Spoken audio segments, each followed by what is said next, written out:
The smell of propane hit my nostrils at exactly 6:30 in the morning, and I knew my Tuesday was about to go sideways before I even got out of bed. I'm Walter Carlson, and I had just moved into this cookie-cutter subdivision in Scottsdale, Arizona, 3 months ago. The house was nice enough, a beige stucco number with desert landscaping and a 2-car garage that I was still getting used to parking in. My old place in Denver had street parking, so having an actual driveway felt like luxury. But with that luxury came something I had never dealt with before, a homeowners association. The propane smell was coming from my backyard. I threw on a pair of jeans and a t-shirt and headed out through the sliding glass door. My brand new propane grill sat on the patio where I had left it the night before, and I could immediately tell one of the connections was loose. I had installed the tank myself just yesterday, clearly not as well as I thought. The hissing was faint but unmistakable once I got close enough. I turned off the valve on the tank and went back inside to grab my toolbox. It was a simple fix, maybe 10 minutes of work tops. I had tightened the connection and was testing it when I heard the voice that would become the soundtrack to my personal nightmare. "Excuse me, sir." I turned to see a woman standing at my back fence gate, which I now realized I had left open when I came out. She was probably in her mid-50s, with that specific haircut that seemed to be standard issue for a certain type of suburban woman. You know the one. Blonde with caramel highlights, styled in that asymmetrical bob that screamed, "I want to speak to your manager." She wore pristine white capri pants and a coral-colored blouse that probably cost more than my monthly car payment. "Yeah," I said, standing up from the grill. "I'm Margaret Norwood, the HOA president for Sagaro Hills Estates," she said, stepping into my yard without invitation. "I'm smelling a very strong propane odor coming from your property." "I had a loose connection on my grill," I explained, gesturing to the tank. "Just fixed it. Should be all good now." Margaret's nose wrinkled like she was smelling something far worse than propane. "That's a safety hazard. You could have blown up the entire neighborhood." "It was just a loose connection," I repeated, trying to keep my voice level. "Happens all the time. It's fixed." "I think we need to have the gas company come out and inspect this," she said, pulling out her phone. "This is exactly the kind of negligence that puts everyone at risk." I stared at her. "The gas company, for a propane grill tank?" "Yes," she said firmly. "I'm calling them right now." "Look, Margaret, I appreciate the concern, but it's handled. I've been using propane grills for 15 years. I know what I'm doing." Her eyes narrowed. "Mr. Carlson, isn't it? I remember your application for residency. You're new here, so let me explain how things work in Sagaro Hills. We have standards, we have safety protocols, and we don't just ignore potential gas leaks because someone thinks they know what they're doing." "It wasn't a gas leak," I said, my patience starting to wear thin. "It was a loose connection that I tightened. The problem is solved." "I can still smell it," she insisted. I took a deep breath through my nose. "Nothing. I don't smell anything."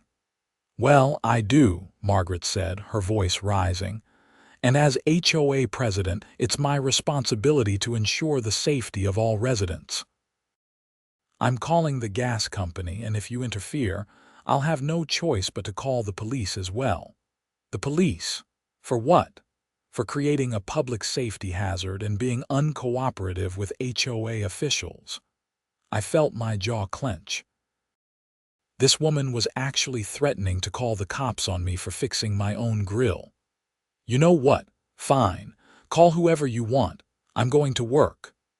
I gathered up my tools and headed back inside, leaving Margaret standing in my backyard with her phone pressed to her ear. Through the window, I watched her pace around my patio for another 5 minutes before finally leaving. I was going to be late for work at the architecture firm where I had just started 2 months ago, but I took a moment to check the grill connection one more time. Tight as could be. No smell. No hiss. Nothing. Work was busy enough that I managed to push the morning's encounter out of my mind. I was working on a commercial project downtown, a new mixed-use development that was proving more complicated than anyone had anticipated. My boss, a perpetually stressed man named Rick, kept piling on revisions, and I didn't leave the office until almost 7 that evening. When I pulled into my driveway, there was a notice taped to my front door. The HOA letterhead was unmistakable. I tore it off and read it under the porch light. Violation notice. Unapproved outdoor appliance installation. Failure to obtain proper permits for gas appliance. Safety hazard reported and confirmed. Fine. $500. You have 5 business days to respond. I read it 3 times, certain I was missing something. Unapproved outdoor appliance installation.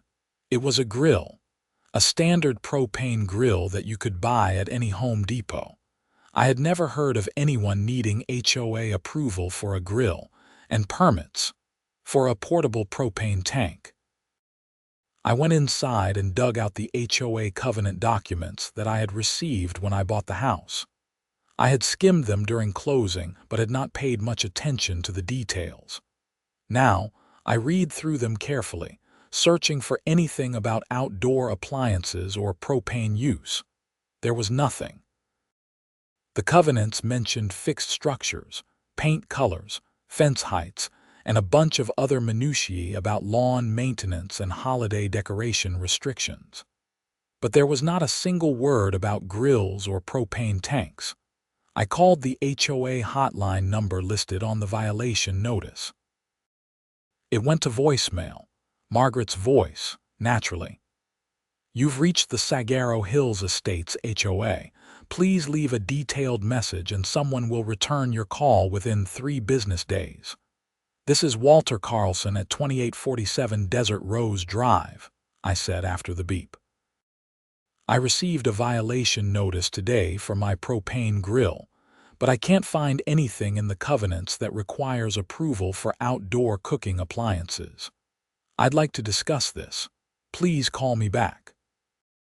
I hung up and made myself dinner, a simple pasta dish that I ate while researching Arizona HOA laws on my laptop. It turned out that HOAs in Arizona had pretty broad authority, but they still had to follow their own written rules. If the covenants didn't prohibit something, they couldn't fine you for it. At least, that's what the legal website said.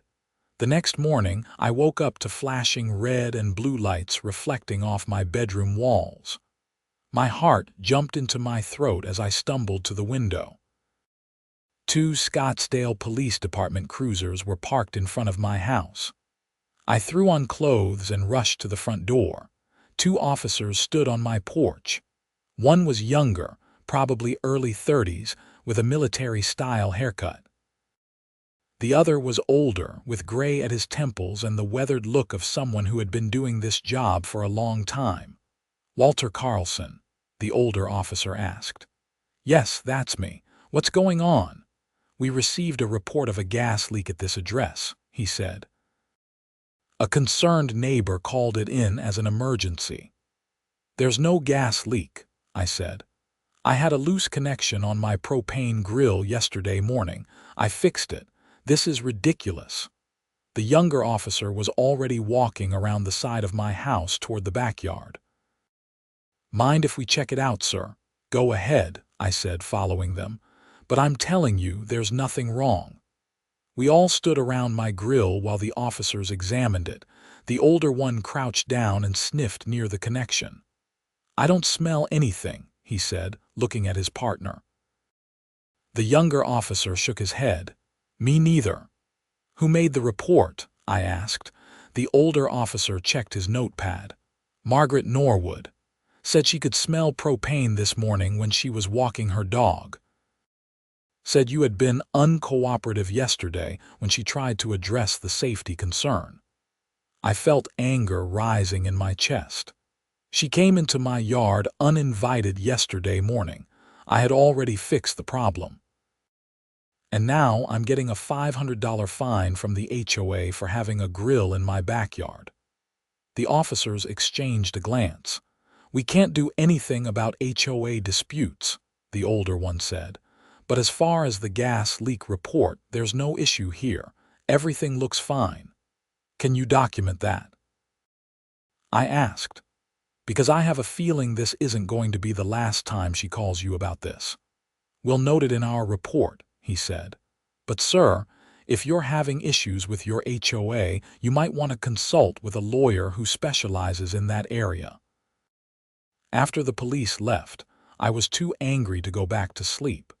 It was only 5:30 in the morning, but I got dressed and drove to the nearest 24-hour diner. I needed coffee and space to think. This was escalating way too fast. I had been in this house for 3 months and had never had any interaction with the HOA beyond the monthly dues that came out of my bank account automatically. Now suddenly, I was public enemy number 1 because of a grill. I spent 2 hours at that diner, drinking coffee and making plans. First, I would call the gas company myself and request an inspection. If they confirmed there was no problem, I would have official documentation. Second, I would send a formal letter to the HOA disputing the fine and citing the lack of any relevant covenant restrictions. Third, I would start documenting everything. Every interaction, every phone call, every violation notice. If this was going to turn into a war, I needed ammunition. At 8 in the morning, I called Southwest Gas. The customer service representative was helpful and scheduled an inspection for that afternoon. "Is this for a suspected leak?" she asked. "No, just a safety inspection," I said. "I want to make sure my propane grill setup is correct." "We don't typically do inspections for portable propane tanks," she said. "Those fall under the purview of the manufacturer and the retailer. We handle natural gas lines to homes." I explained the situation, leaving out the parts about Margaret being certifiably insane. The representative sighed. "Okay, I can send someone out, but they're going to tell you the same thing. If you bought the tank from a licensed retailer and it's not showing any signs of damage or malfunction, there's nothing we can inspect. But I'll have a technician swing by." "Thank you," I said. "I really appreciate it." I went to work but could not focus. Rick noticed and asked if everything was okay. I gave him the abbreviated version. He laughed. "Welcome to HOA hell, buddy. I bought a house in an HOA once. Never again. They fined me $100 because my basketball hoop was 6 inches too close to the street." "Did you pay it?" "Hell no. I fought it, went to a hearing, and they backed down. But it took 3 months and way too much of my time. Eventually, I just moved." "That's encouraging," I said dryly. The gas company technician showed up at my house at 3:30. I had left work early to meet him. His name was Tom, a guy in his 50s with a Southwest Gas uniform and a clipboard. "So, where's this grill?" he asked.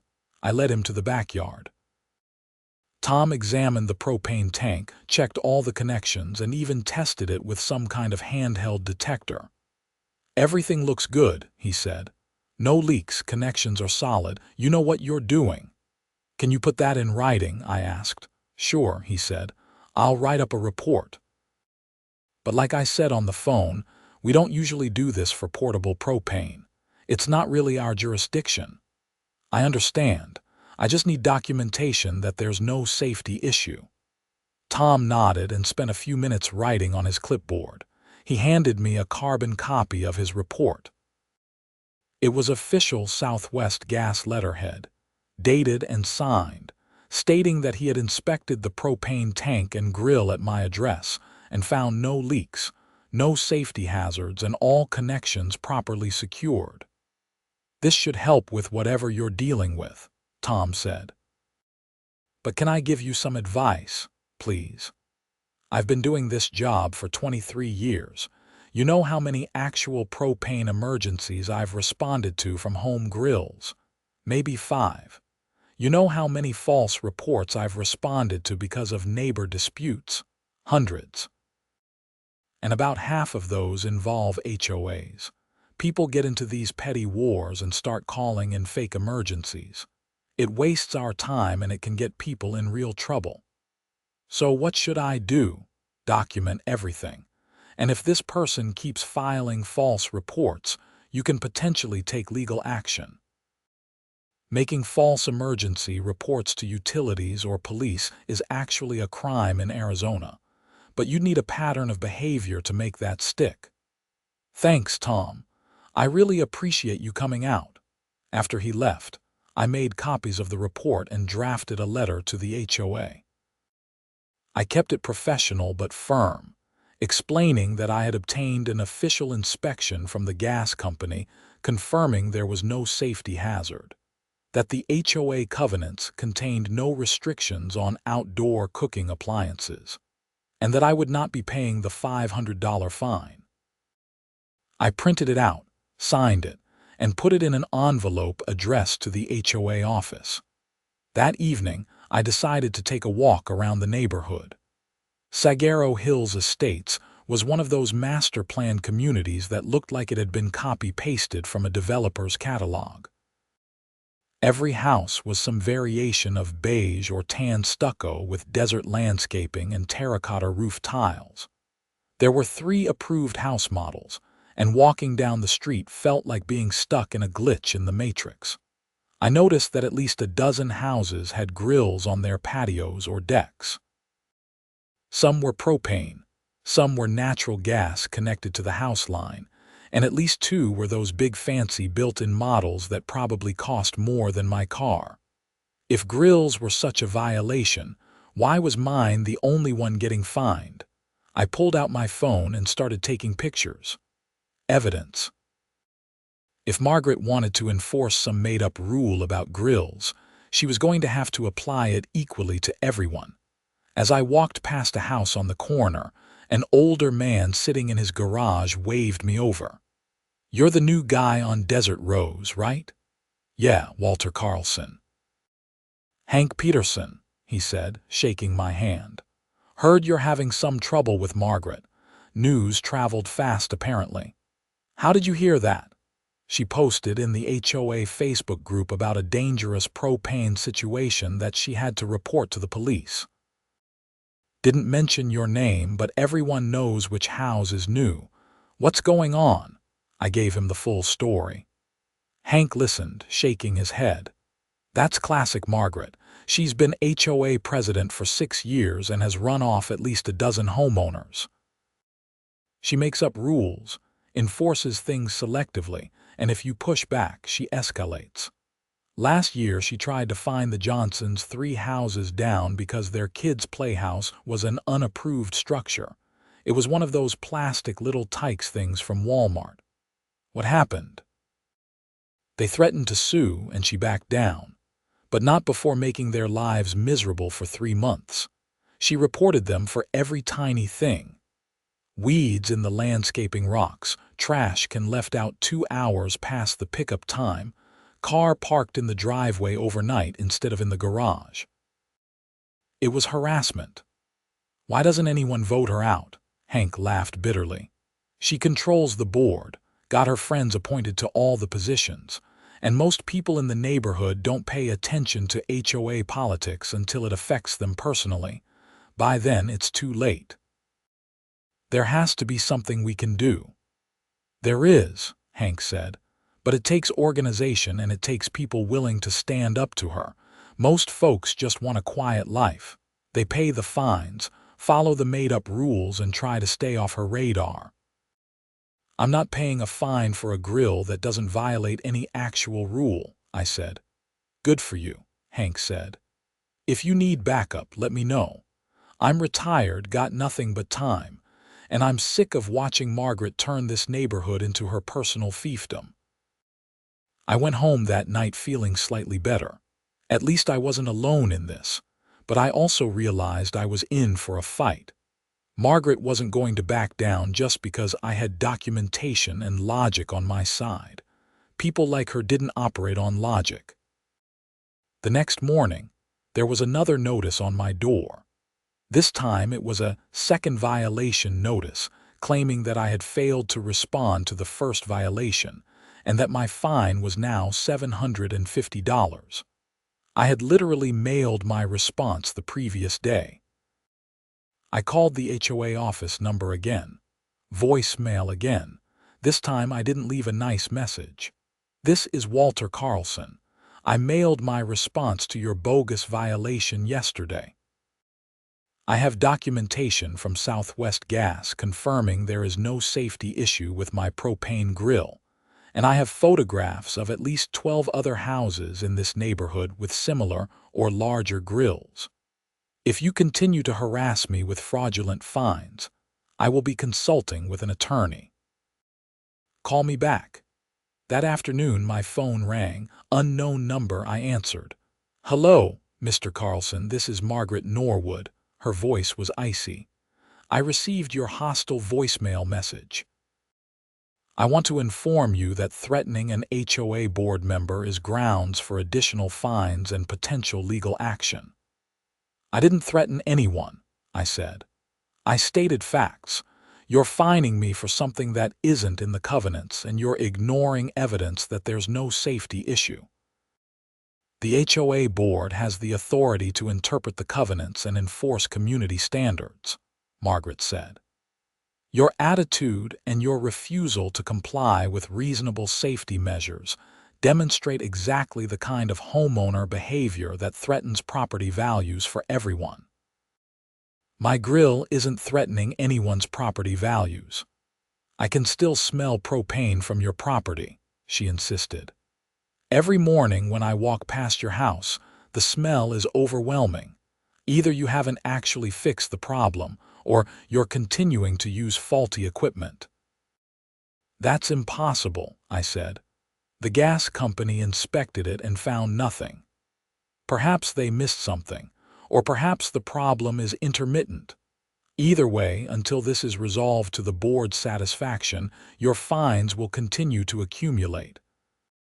You now owe $750, and if the violation continues, it will be $950 by next week."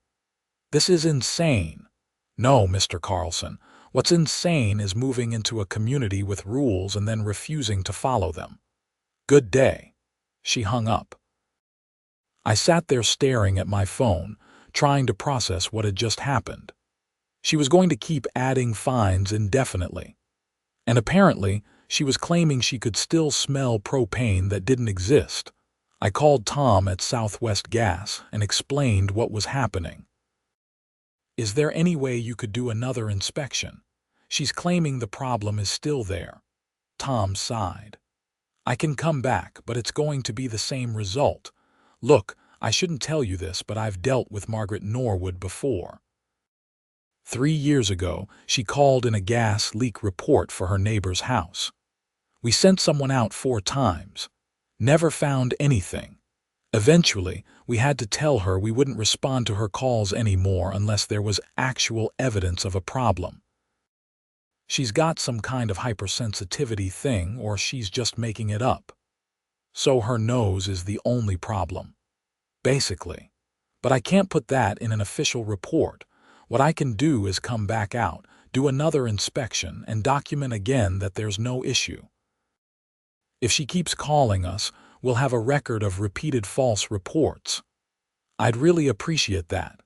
Tom came back the next day. Same inspection, same results, same report. No leaks, no problems. But now I had 2 official documents from the gas company. I made more copies and sent another letter to the HOA, this time including both inspection reports and my photos of other houses with grills. That weekend, I got a call from Hank. "You should come to the HOA board meeting on Tuesday." Margaret posted the agenda in the Facebook group. "There's an item about ongoing safety violations on Desert Rose Drive. I'm pretty sure that's you. Can I just show up? It's supposed to be open to all homeowners, but Margaret has been known to make up excuses to exclude people she doesn't like. "I'll be there," I said. The HOA meeting was held in the community center, a bland building near the neighborhood entrance that also housed a small gym and a meeting room. I arrived 15 minutes early. The meeting room had about 30 folding chairs set up facing a long table at the front where Margaret and 3 other board members sat. I recognized 2 of them from around the neighborhood. The third was a man I had never seen before. About a dozen homeowners were scattered around the chairs. I sat in the back row. Margaret glared at me when I walked in but said nothing. The meeting started with the usual boring stuff: approval of last meeting's minutes, financial report, discussion of landscaping bids for the common areas. I zoned out until Margaret announced they were moving to new business. "We have an ongoing situation with a homeowner on Desert Rose Drive," she began, looking directly at me. "This individual has installed dangerous propane equipment without proper approval and has been uncooperative with the board's attempts to address the safety concern." "That's not true," I said, standing up. "You're out of order," Margaret snapped. "Homeowners can speak during the open forum at the end of the meeting. This is about me. I should be able to respond. Sit down or I'll have you removed." I looked around. There was no security, no one to remove me, but I didn't want to give her ammunition to claim I was being disruptive. I sat down. Margaret continued. "The board has issued multiple violation notices, but this homeowner has refused to pay the fines or remove the hazardous equipment. We're proposing that the board authorize legal action to place a lien on the property for unpaid fines and to seek an injunction requiring removal of the propane tank." One of the other board members, a woman in her 60s, raised her hand tentatively. "Margaret, I drove by the property yesterday. It just looks like a regular grill. My son has the same one." "The issue isn't the grill itself, it's the faulty installation," Margaret said. "I have personally witnessed and smelled the propane leak on multiple occasions." "The gas company has inspected it twice," I called out. "There is no leak." "Mr. Carlson, I've already told you that you're out of order," Margaret said. "One more interruption and this meeting will be adjourned." Hank stood up. He was sitting a few rows ahead of me. "Margaret, I've read the covenants front to back. There's nothing in there about grills needing approval. What rule is he violating? The board has the authority to interpret the covenants and enforce reasonable safety standards," Margaret said. "That's spelled out in Article 7, Section 3. "That section is about the board's general powers," Hank said. "It doesn't give you authority to make up new rules. This isn't a new rule. This is a safety issue." "Based on what? Your nose?" "The gas company says there's no problem." Margaret's face was turning red. "The gas company is not the final authority on what happens in this community. The board is. Now, I'm calling for a vote on authorizing legal action against Mr. Carlson for non-payment of fines and ongoing safety violations. All in favor?" 3 hands went up, Margaret's and 2 of the other board members.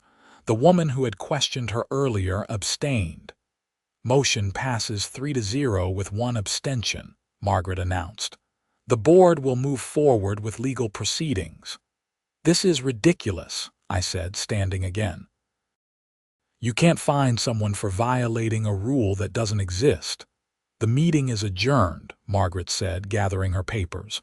"Any further disruption and I'll call the police." I walked out with Hank. "That was a setup," I said. "She already had the votes lined up." "Of course she did. Margaret runs this board like a dictatorship. But here's the thing. She said they're going to pursue legal action. That means this goes to actual court, not just HOA kangaroo court. And in real court, they have to follow real laws. You need a lawyer." I spent the next 2 days researching HOA attorneys in the Phoenix area. I found one who specialized in homeowner disputes and had good reviews. Her name was Patricia Sullivan, and her office was in downtown Scottsdale. I made an appointment for Thursday afternoon. Patricia's office was small but professional. She was probably in her early 40s, with dark hair pulled back in a bun and glasses that made her look perpetually skeptical. I liked her immediately. I laid out the whole story, showed her the violation notices, the gas company reports, the photos of other houses with grills, and the HOA covenants. Patricia listened without interrupting, taking occasional notes. When I finished, she leaned back in her chair. "Okay, so the good news is you have a very strong case. They're trying to enforce a rule that doesn't exist in the governing documents, and you have expert testimony from the gas company that there's no safety issue. The bad news is that fighting an HOA is expensive and time-consuming." "How expensive?" "If they actually file a lawsuit to collect the fines and place a lien on your property, we're looking at probably $5,000 to $10,000 in legal fees to defend it. And that's if it doesn't drag on." I felt my stomach drop. "I'm being fined $750 for a grill, and it's going to cost me $10,000 to fight it, potentially. But here's the thing. Most of the time, these HOA lawsuits are bluffs.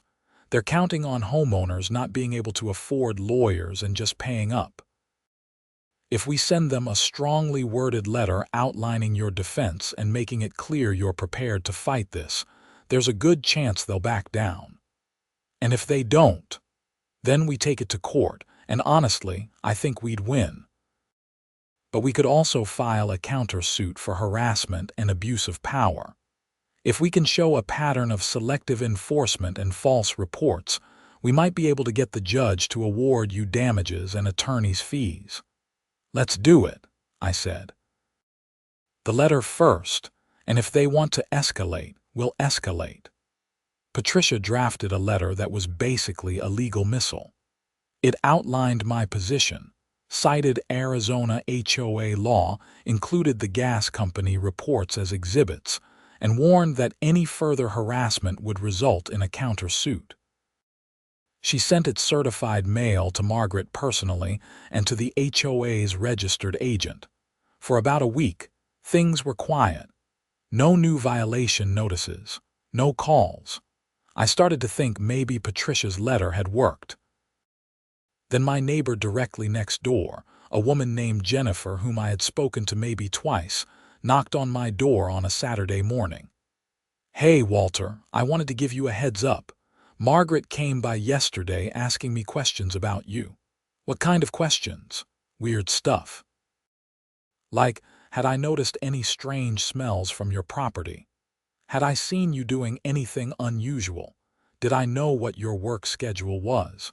It felt like she was trying to get me to say something incriminating about you. "What did you tell her?" "I told her you seemed like a nice, quiet neighbor and I hadn't noticed any problems, but she kept pushing. She asked if I had ever seen you grilling late at night or if your propane tank was ever left on. I told her I don't spend my time watching your backyard. Thanks for letting me know." "No problem. But I've lived here for 4 years and I've seen Margaret do this before. She's going to keep escalating until you leave or give in. Just be careful." Jennifer's warning proved accurate. That Monday, I got a call from Southwest Gas. It was not Tom this time, but a supervisor. "Mr. Carlson, we've received 3 more reports of a gas leak at your address. We're going to need to send someone out." "This is harassment," I said. "You've already inspected twice. There's no leak." "I understand and I believe you, but we're legally required to respond to leak reports. However, I've also flagged your address in our system. If these reports continue and we keep finding no issues, we can potentially take action against the person making false reports." Another inspection. Another report of no problems. That made 3 official documents from the gas company. Then the police came again. Same 2 officers as before. "Mr. Carlson, we've received another report of a gas leak. We're starting to think we should introduce you to our complaint system because we're going to be seeing a lot of each other." The older officer actually looked annoyed. "Look, between you and me, we've had 7 calls from Margaret Norwood in the past 2 weeks. Gas leaks, noise complaints, suspicious activity. We're documenting all of it. If she keeps filing false reports, she could face charges. Can you tell her that?" "We can, but it usually doesn't help with people like this. They think they're in the right and everyone else is wrong." That night, I got an email from the HOA. The subject line was "Intent to Lien." The email informed me that because I had failed to pay outstanding fines totaling $950, the HOA was beginning the legal process to place a lien on my property. I had 10 days to pay in full, or the lien would be filed with the county. I forwarded it to Patricia. She called me 30 minutes later. "Okay, they're serious. We need to file a lawsuit first. We'll request an injunction to stop the lien and sue for harassment, abuse of power, and intentional infliction of emotional distress. Let's do it." Patricia filed the lawsuit in Maricopa County Superior Court on Thursday. Margaret was named as a defendant personally, along with the HOA board. The complaint laid out everything: the non-existent rule, the repeated false reports to police and the gas company, the escalating fines, and the harassment of me and my neighbor. I thought filing the lawsuit would make things better. Instead, it made them so much worse. Margaret apparently took the lawsuit as a personal attack and went into overdrive. Over the next 2 weeks, I received violation notices for things I did not even know could be violations. My mailbox was the wrong shade of beige. My trash can was visible from the street 30 minutes before pickup time.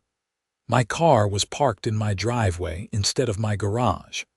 A palm frond from my neighbor's tree had blown into my yard, and I had not removed it within 24 hours. Each violation came with a $50 to $100 fine. I documented everything and sent it all to Patricia. "This is perfect," she said. "She's giving us exactly what we need to prove harassment," but perfect for the lawsuit did not make it any less miserable to live through. I felt like I was under constant surveillance. Every time I left the house or came home, I wondered if Margaret was watching, waiting for me to commit some microscopic violation of some rule she had invented. Then things got dangerous. I came home from work on a Tuesday evening to find 3 fire trucks and 2 police cars in front of my house. Firefighters were walking around my backyard, and neighbors were standing in the street watching. My heart was pounding as I jumped out of my car. What happened? I asked the first firefighter I saw. "We got a report of a propane explosion, but we haven't found any evidence of an explosion or fire." "Because there wasn't one," I said. "This is the 5th false report about my propane grill." A police officer approached. It was the older one I had seen before. "Mr. Carlson, we need to talk." He led me away from the crowd. "Margaret Norwood called 911 about 30 minutes ago and reported hearing an explosion and seeing smoke coming from your backyard. We mobilized 3 fire trucks and sent 2 units because that's the protocol for a reported explosion. We've searched your property and there's nothing. No damage, no smoke, no sign of any incident." "She's lying," I said. "She's been lying this entire time. You know that." "Yes," the officer said. "And we're done playing games. Making a false emergency report is a Class 1 misdemeanor in Arizona. We're going to refer charges to the county attorney's office." "Good. But I need to warn you, this could get worse before it gets better." People who feel cornered sometimes do unpredictable things. The firefighters and police eventually left, but not before one of the fire captains told me that responding to the fake emergency had pulled resources from other parts of the city and could have put actual lives at risk. I felt sick. This wasn't just about me and my grill anymore. Margaret's obsession was affecting public safety. Patricia was thrilled when I told her about the false 911 call. That's a criminal charge. That changes everything. When the county attorney files charges, we can use that in our civil case to show a pattern of malicious behavior. When will they file charges? Could be a few weeks, could be a few months, but the police report will be filed soon and we can subpoena that. The next HOA board meeting was 2 weeks away, and I decided I was going to make sure everyone in the neighborhood knew what was happening. I created a detailed timeline of events, included copies of the gas company reports and photos of other houses with grills, and printed out 50 copies. Then I went door to door on a Saturday morning, delivering them to every house in the neighborhood. Some people were sympathetic. Others didn't want to get involved. One guy actually told me I should just pay the fines and move on because fighting Margaret never works. But enough people were angry about what was happening that I felt like maybe, finally, I had some support. The Saturday before the next board meeting, I was cleaning my garage when a car pulled up and a man in his 30s got out. Walter Carlson. Yeah. I'm Ryan Tucker. I'm an attorney with the Maricopa County Attorney's Office. Do you have a few minutes? We sat in my garage, and Ryan explained that they had reviewed the police reports and the documentation from Southwest Gas, and were moving forward with charges against Margaret Norwood for filing a false emergency report. This is pretty cut and dried, he said. We have multiple documented false reports to police, fire, and the gas company. The gas company inspections confirm there was never any actual problem, and the false 911 call about an explosion is particularly serious because it diverted emergency resources. What happens now? We'll issue a summons for her to appear in court. She'll likely plead not guilty initially, and we'll go through the pretrial process. If she doesn't take a plea deal, we'll go to trial. But honestly, most of these cases end in a plea. What kind of penalties are we talking about? Class 1 misdemeanor can carry up to 6 months in jail and a $2,000 fine. More likely she'll get probation, a fine, and maybe some community service. But it'll be a criminal record. Ryan left me his card and told me I might be called as a witness if the case went to trial. I felt a strange mix of relief and anxiety. On one hand, Margaret was finally facing real consequences.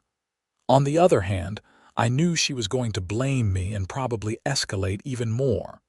I was right. The next day, Sunday, I woke up to find that someone had spray painted the word liar in red across my garage door. I called the police immediately. The same 2 officers responded. We're going to dust for prints, but honestly, it's unlikely we'll find anything useful, the older officer said. You have security cameras? No, I keep meaning to get some. Now would be a good time. I spent that afternoon installing a Ring doorbell and 2 outdoor security cameras covering my front yard, driveway, and garage. The next day, I added 2 more cameras for the backyard. If Margaret or anyone else was going to vandalize my property, I was going to have proof. The HOA board meeting was on Tuesday night. I showed up early again, and this time at least 20 other homeowners were there. Hank had clearly been spreading the word.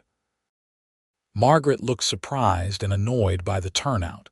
The meeting started with the usual business, but when Margaret tried to move quickly through the agenda, Hank interrupted. I'd like to add an item to new business, a motion to remove Margaret Norwood as HOA president. The room went silent. Margaret's face turned bright red. You can't do that during a meeting. Removal of board members requires a special election.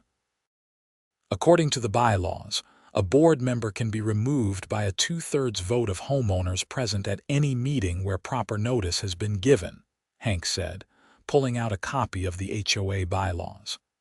This meeting was properly noticed. I'm calling for a vote. I'm not recognizing that motion, Margaret said. You don't have to recognize it. Any homeowner can call for a vote on board member removal. It's right here in Article 9 of the bylaws. One of the other board members, the woman who had questioned Margaret before, leaned over and whispered something to her. Margaret looked furious but said, "Fine. Any homeowner who wants to speak on this matter can come forward." Hank stood up and walked to the front. He laid out the entire situation: the fake fines, the non-existent rules, the false reports to police and fire, the harassment. Margaret has abused her power as president and has brought criminal charges on herself. She's an embarrassment to this community and a liability. She needs to be removed. Several other homeowners spoke. Jennifer talked about Margaret's interrogation of her. An older man described how Margaret had fined him for having holiday lights up one day past the allowed date. A young couple talked about how they had almost not bought in the neighborhood after hearing about the HOA's reputation. Then, Margaret stood up to defend herself. "Everything I have done has been to protect property values and ensure the safety of this community." Walter Carlson moved in here and immediately created a safety hazard with his reckless propane use. I did exactly what any responsible board president would do. If people don't want to live in a community with rules and standards, they should move somewhere without an HOA. "There is no rule about grills," someone shouted from the back. "The board has the authority to interpret the covenants and enforce reasonable safety standards," Margaret repeated, like it was a rehearsed line. "The gas company says there's no safety issue," someone else called out. "I know what I smelled," Margaret insisted. "And if the rest of you want to wait until someone gets hurt or killed, that's on you." The vote was called. 32 homeowners were present. 28 voted to remove Margaret as president. 2 voted against. 2 abstained. Margaret gathered her things in silence, her face a mask of controlled fury. Before she left, she turned to me. "This isn't over." "Actually, I think it is," I said. She stormed out. The board meeting continued without her, and the remaining 3 board members voted to rescind all of my fines and violation notices. They also voted to add a clause to the covenants explicitly allowing outdoor cooking appliances without prior approval. I should have felt victorious. But Margaret's parting words echoed in my mind. This isn't over. She was right. 2 days later, I got a call from Patricia. "We have a problem.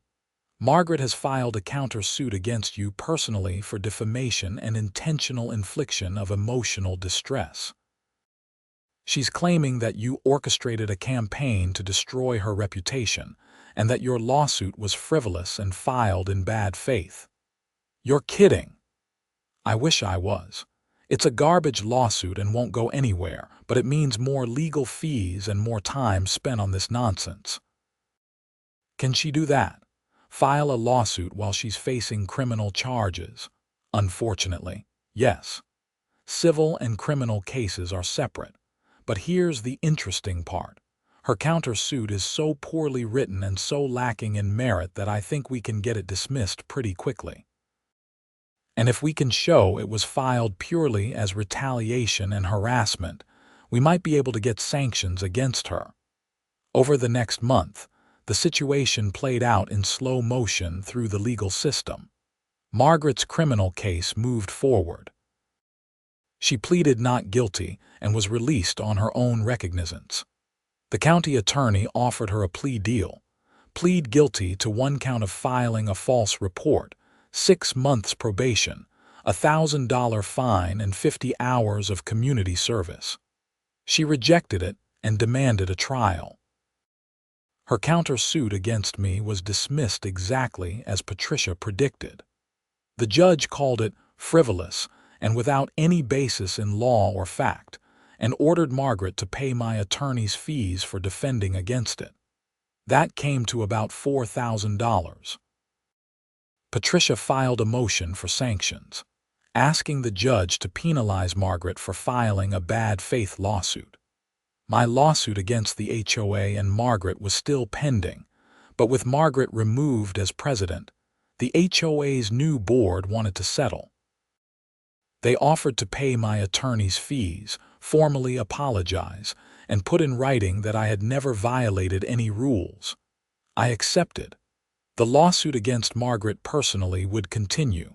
Margaret's criminal trial was set for 6 months out. In the meantime, I tried to go back to normal life. My garage door had been repainted. My cameras hadn't caught any more vandalism. The new HOA board was actually reasonable and responsive, but Margaret wasn't done. I started noticing her car driving past my house at odd times, early morning, late evening, middle of the day on weekends. She never stopped, just drove past slowly. It was creepy and it made me nervous. Then my mail stopped arriving. For 3 days in a row, I didn't get any mail. On the 4th day, I called the post office. The postal supervisor checked and told me that someone had submitted a change of address form for me, forwarding my mail to an address in Phoenix. I didn't submit that, I said. We get this sometimes. Usually it's identity theft. You'll need to come in and fill out some paperwork to reverse it. I filed a police report for mail fraud, which is a federal crime. The postal inspector who followed up told me that the change of address form had been submitted online using my name and date of birth. Do you know anyone who might have access to that information and a reason to interfere with your mail? Yes, I said. Margaret Norwood. The postal inspector looked at his notes. That name sounds familiar. Oh, she's the one with the false emergency reports case. That's her. I'll add this to the file and pass it along to the county attorney. Doesn't help her case. A few weeks later, someone called the county health department and reported that I was running an illegal food business out of my home. The health inspector who showed up was apologetic. We have to follow up on complaints. Do you operate any kind of food service or catering? No. Can I take a look at your kitchen? I showed him my completely normal residential kitchen. He filled out some paperwork and left. For what it's worth, we get a lot of these spite reports. People use us to harass their neighbors. If it happens again, we'll flag it as harassment. The county attorney, Ryan Tucker, called me to let me know that the mail fraud and false health department report were being added to Margaret's charging documents. We're also considering upgrading to stalking charges based on her repeatedly driving past your house. Your security footage is pretty damning. I thought the trial was supposed to be in a few months. It was, but her attorney keeps filing motions and asking for continuances. We're now looking at maybe 9 months to a year before we actually get to trial, unless she takes a plea deal, which I'm starting to doubt. Living under that kind of sustained harassment was exhausting. I was stressed all the time, checking my cameras constantly, worried about what Margaret would do next. My work performance suffered. I wasn't sleeping well. A few times I considered just selling the house and moving, but I hated the idea of letting her win. Patricia suggested I file for a restraining order. We gathered all the evidence: the spray-painted garage, the security footage of her driving past repeatedly, the mail fraud, the false health department report, the false emergency calls. We filed a petition for an order of protection against harassment. The hearing was scheduled for 2 weeks out. Margaret showed up without an attorney representing herself. The judge listened to both sides. I presented all my evidence. Margaret argued that she had a right to drive on public streets and that she had legitimate concerns about safety in the neighborhood. The judge wasn't buying it. "Miss Norwood, I've reviewed the evidence, including the pending criminal charges against you. Your pattern of behavior constitutes clear harassment. I'm granting the order of protection. You are to stay at least 300 feet away from Mr. Carlson and his property. No contact, direct or indirect. This order is effective for 1 year." Margaret's face went pale. "I live in the same neighborhood. How am I supposed to avoid him?" "You'll find a way," the judge said. "Violation of this order is a criminal offense. Do you understand?" "Yes, Your Honor." For a while after that, things were quiet. I didn't see Margaret's car, no new incidents. The mail came normally. I started to relax a little. Then, 8 months after this whole nightmare started, I got a call from Ryan Tucker. "Margaret Norwood just accepted a plea deal." "What are the terms?" "Guilty plea to filing a false emergency report and to mail fraud, which is federal. 18 months probation, $2,000 fine, 100 hours community service, and mandatory counseling." The stalking charges and other false reports were dropped as part of the deal. But here's the kicker. Part of her probation terms include that she cannot hold any position in any HOA for the duration of her probation. The judge added that specifically. I felt a weight lift off my shoulders. So it's over. The criminal case is. Your civil case against her is still ongoing, right? Yeah, but honestly, I don't care about that anymore. I just want to move on. Patricia wasn't happy when I told her I wanted to drop the civil lawsuit. She caused you months of harassment and thousands of dollars in damages. You deserve compensation. I know, but I'm tired. I just want this to be over. We negotiated a settlement. Margaret would pay $10,000 to cover my attorney's fees and other expenses, and in exchange I would release all claims against her. She agreed, probably because she didn't want to drag things out any further either. The settlement was finalized 3 weeks later. Margaret sold her house and moved to Mesa. I heard through the neighborhood grapevine that she tried to join the HOA board in her new neighborhood, but was rejected because of her criminal record. Life in Saguaro Hills estates slowly returned to normal.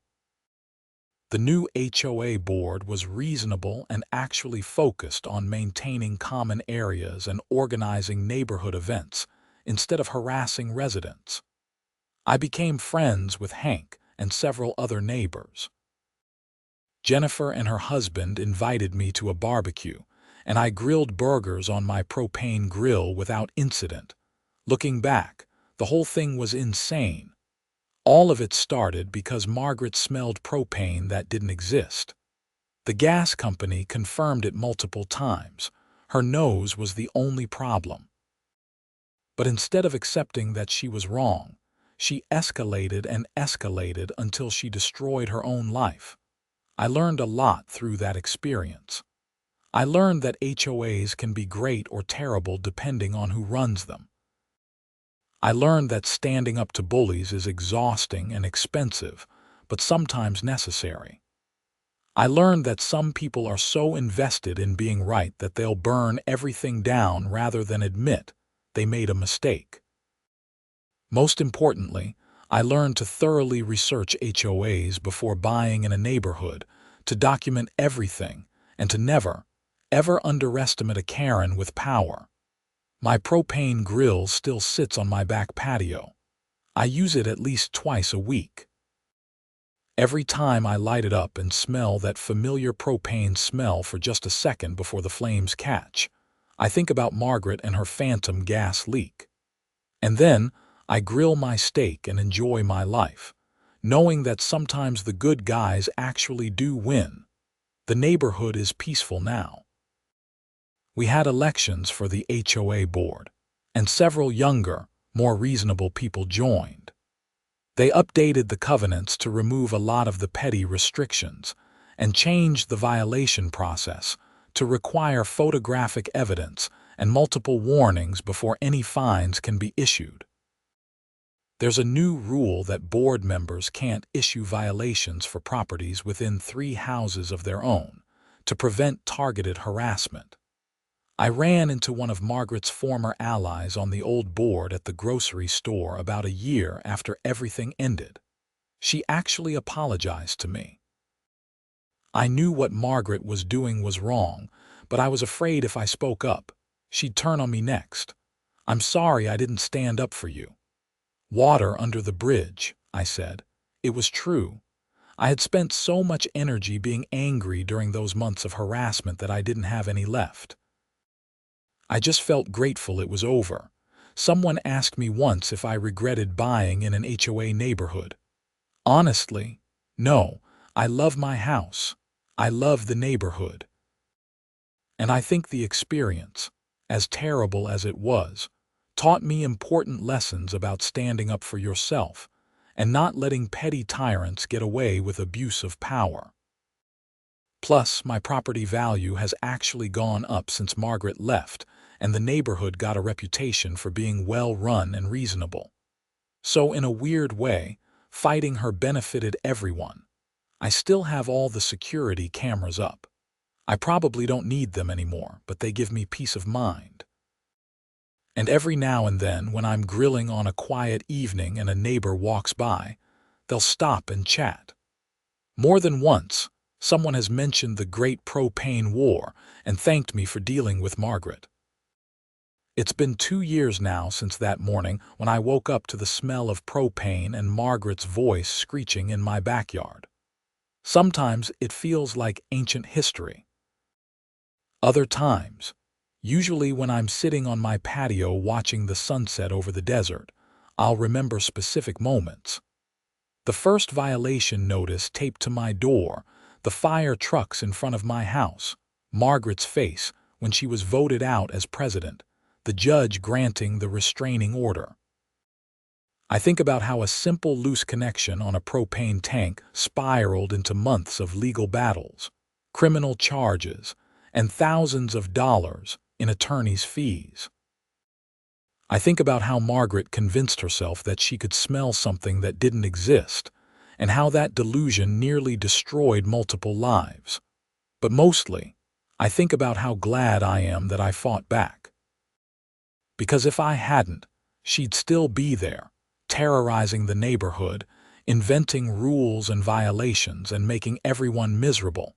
Some people say I should write a book about the whole experience. Maybe someday I will. For now, I'm just enjoying my quiet life in my cookie-cutter beige stucco house in Scottsdale, grilling on my propane grill, and living peacefully under an HOA that actually functions the way it's supposed to. And if anyone ever asks me for advice about dealing with an HOA Karen, I always tell them the same thing. Document everything, get a good lawyer, and never back down from fighting for what's right. Because sometimes the craziest battles are the most important ones to win. The propane smell that Margaret insisted she could detect turned out to be nothing more than a figment of her imagination, combined with her desperate need to exert control over something, anything, in a life that probably felt out of her control. The gas company was right all along. Her nose was the only problem. But by the time she figured that out, it was too late. She had already lost her position, her reputation, her home, and her clean record. I hope she got the help she needed. I hope the mandatory counseling part of her probation gave her some insight into why she behaved the way she did. But mostly, I hope she never joins another HOA board again, because nobody deserves to live under that kind of petty tyranny. As for me, I'm still here on Desert Rose Drive, grilling burgers, enjoying the Arizona sunshine, and living proof that you can fight City Hall, or in this case, the HOA, and win. My propane grill works perfectly, just like it always has. And there's not a hint of propane smell in the air, except for that brief moment when I first light it, just like the gas company said from the very beginning. There was never any problem with my grill. Margaret's nose was the only thing that needed fixing. And by the time she realized that, it had cost her everything.